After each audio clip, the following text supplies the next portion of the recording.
അവനറിയാം നിന്റെ brokenness, because he was broken. അവനറിയാം നിന്റെ ഒറ്റപ്പെടൽ, കാരണം ഈശോയും ഒറ്റപ്പെട്ടിരുന്നു. കൂടെ ആരുമില്ലാത്ത നിന്റെ സങ്കടം ഈശോയ്ക്ക് മനസ്സിലാകും, കാരണം കുരിശന്റെ വഴിയിൽ അവൻ ഒറ്റയ്ക്കായിരുന്നു.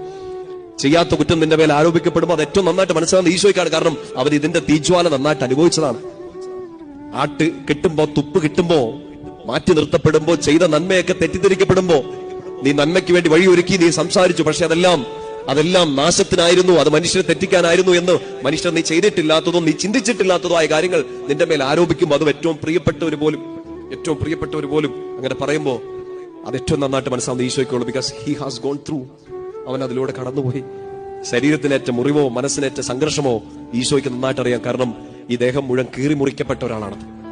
നിന്റെ ശരീരത്തിലെ ഏതെങ്കിലും ഒരു അവയവം വേദനിക്കുമ്പോ, സങ്കടപ്പെടുമ്പോ, അസ്ഥികൾക്കോ ഞരമ്പിനോ ത്വക്കിനോ നിന്റെ എന്തെങ്കിലും ഒരു രോഗമോ നിന്നെ വേട്ടയാടുമ്പോ അത് ഏറ്റവും നന്നായിട്ട് മനസ്സിലാവുന്ന ഈശോയ്ക്കാണ്, കാരണം അവനെപ്പോലെ ശരീരത്തിൽ മുറിവേറ്റ വേറെ ഒരാളെ നമുക്ക് പരിചയമില്ല. ഉണ്ടായ എല്ലാ മാനസിക സംഘർഷങ്ങളെ ഓർക്കുക, ഇപ്പൊ കടന്നു പോകുന്ന ആ തിക്താനുഭവങ്ങളെ നിർത്താതെ മനസ്സിൽ ഓടി കയറി വരുന്ന ആ തോട്ട്സ്, പഴയ ഓർമ്മകൾ, സങ്കടങ്ങൾ, വേദനകൾ, കേട്ട വാക്കുകൾ, മുറിപ്പെടുത്തിയ മനുഷ്യർ എല്ലാം ഈശോയ്ക്ക് മനസ്സിലാവും. ഈശോയ്ക്ക് മനസ്സിലാവുന്നുള്ളത് കൊണ്ട് നമുക്ക് നേരെ നിൽക്കാൻ പറ്റും. നമ്മളെ പുനരുദ്ധരിക്കാൻ ഈ മുന്തിരിവള്ളി നട്ട ഈശോയ്ക്ക് മാത്രമേ പറ്റുള്ളൂ.